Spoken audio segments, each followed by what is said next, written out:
நம்ம வட சென்னை இருக்குல்ல, ஸோ அங்கே தான் வந்து ஒரு பெரிய சம்பவமே வந்து நடந்திருக்கு.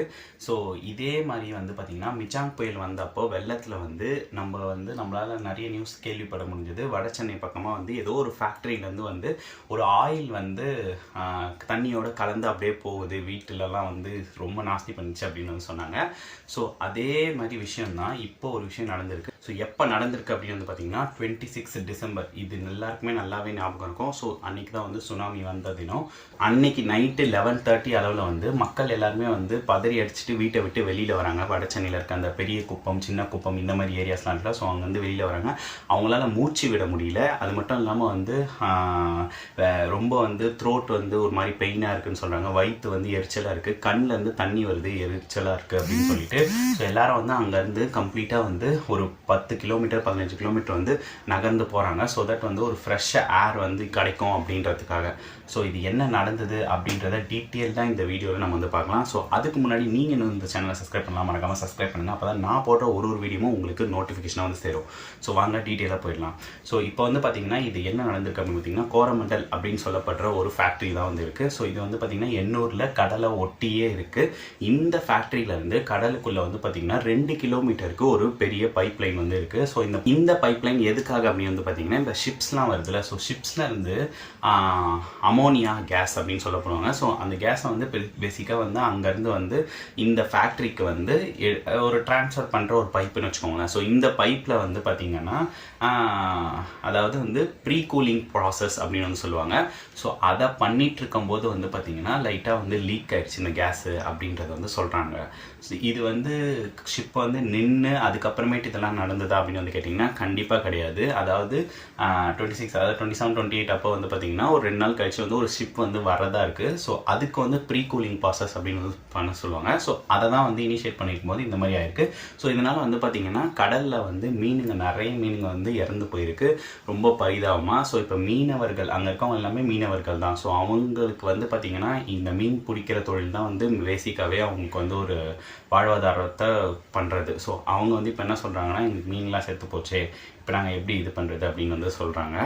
அது மட்டும் இல்லாமல் நிறைய மக்கள் வந்து ஹாஸ்பிட்டலையும் வந்து அட்மிட் பண்ணப்பட்டாங்க. இந்த ஒரு பர்டிகுலர் விஷயத்தினால ஒரு 42 to 50 பேர் வந்து அட்மிட் பண்ணப்பட்டிருக்காங்க அப்படின்னு வந்து சொல்கிறாங்க.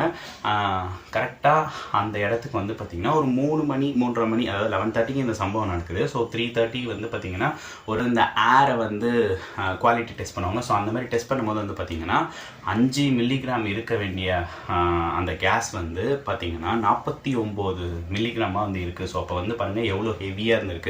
அப்போ 11:30 அப்போது எவ்வளோ இன்னும் ஹெவியாக இருந்திருக்கும். ஸோ அதனால் அந்த மக்கள் எல்லாமே பாதிப்படைஞ்சிருப்பாங்க. ஸோ ஃபேக்ட்ரி, அதுக்கப்புறம் இன்ஃப்ராஸ்ட்ரக்சர் டெவலப்மெண்ட் இதெல்லாம் வந்து நம்மளுக்கு தேவை தான். பட் இருந்தாலும் வந்து பார்த்திங்கன்னா அதில் எவ்வளோ சேஃப்டி மெஷர்மெண்ட்ஸ் இருக்குது அப்படின்னு சொல்கிறது வந்து கண்டிப்பாக வந்து செக் பண்ணணும். ஸோ இந்த ஒரு சம்பவத்துக்கு அப்புறமேட்டு இப்போ தமிழ்நாடு கவர்மெண்ட் வந்து என்ன சொல்லியிருக்காங்க அப்படின்னு வந்து பார்த்திங்கன்னா இந்த ஃபேக்ட்ரியை தற்காலிகமாக வந்து அவங்க வந்து க்ளோஸ் பண்ணி வைக்கிறாங்க. ஸோ இதுக்கப்புறம் என்ன நடக்கும் அப்படின்னு வந்து பார்த்திங்கன்னா அவங்க ஒரு குழுவை வந்து ஒன்று அமைச்சு அதில் வந்து பார்த்திங்கன்னா எல்லா டெஸ்ட்டு இந்த மாதிரி ப்ராப்பராக இருக்குது அப்படின்னு சொல்லிட்டு வந்து பண்ணி அவங்க சர்டிஃபிகேட் கொடுத்தா மட்டும்தான் திருப்பி அந்த ஃபேக்ட்ரி வந்து திறக்கப்படும். அதுக்கப்புறம் எல்லா ப்ராசஸும் நடக்கும். ஆனால் இந்த ப்ராசஸ் எல்லாமே வந்து ஆக்சுவலாக அவங்க ஒரு குறிப்பிட்ட சர்டைன் டைம்ஸ் இருக்கும். ஸோ அதில் வந்து பண்ணிக்கிட்டே இருந்தால் தான் இந்த மாதிரி ஆபத்தே வராமல் பார்த்துக்க முடியும். ஸோ அதாவது வந்து வந்ததுக்கு அப்புறமேட்டு ரியாக்ட் பண்ணுறாங்க, இல்லைன்னு சொல்லலை. நிறைய போலீஸு, அதுக்கப்புறம் இந்த கவர்மெண்ட் அஃபீஷியல்ஸ் எல்லாருமே வந்து அங்கே போய் நின்றுட்டு இருந்தாங்க. பட் இருந்தாலும் ப்ரோஆக்டிவாக இருந்தால் இவ்வளோ பேர் வந்து பாதிப்பு அடைஞ்சிருக்க முடியாதுல்ல.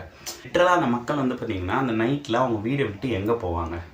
அதே மாதிரி வந்து பார்த்திங்கன்னா ஒரு 10 கிலோமீட்டர் தள்ளி போயிட்டு ஹோட்டல்லையோ இல்லை வந்து காலேஜ் வாசல்லையோ இந்த மாதிரி தான் வந்து அவங்க தங்கியிருந்திருக்காங்க.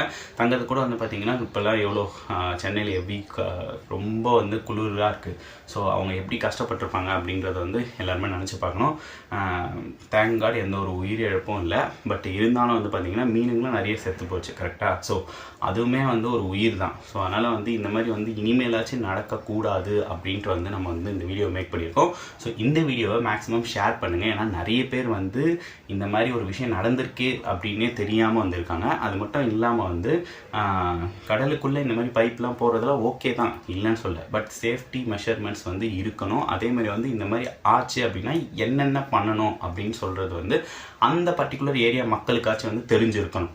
ஸோ அது வந்து யாரோட பொறுப்பு அப்படின்னு பார்த்தீங்கன்னா எல்லா அங்கே இருக்க ஃபேக்ட்ரியோட பொறுப்பு, ப்ளஸ் வந்து கவர்மெண்ட் அஃபிஷியல் எல்லாருமே வந்து இது நடந்துச்சு அப்படின்னா அடுத்து நீங்கள் இதை பண்ணணும் அப்படின்னு சொல்லிட்டு வந்து கண்டிப்பாக வந்து சொல்லியே ஆகணும் அவங்க தான்.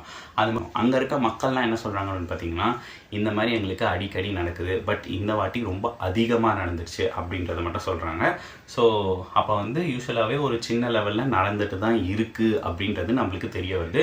ஸோ இது எல்லாத்தையுமே டீட்டெயில்டாக அந்த குழு ஒன்று அமைப்பாங்கள்ல, ஸோ அவங்க வந்து கம்ப்ளீட்டாக வந்து இது எல்லாத்தையுமே சர்ச் பண்ணி ஒழுங்காக இருக்கா, எல்லாமே ப்ராப்பராக செக் பண்ணுறாங்களா அப்படின்ற சர்டிஃபிகேட் கொடுத்தா மட்டுமே நல்லாயிருக்கும் அப்படின்னு வந்து தோணுது.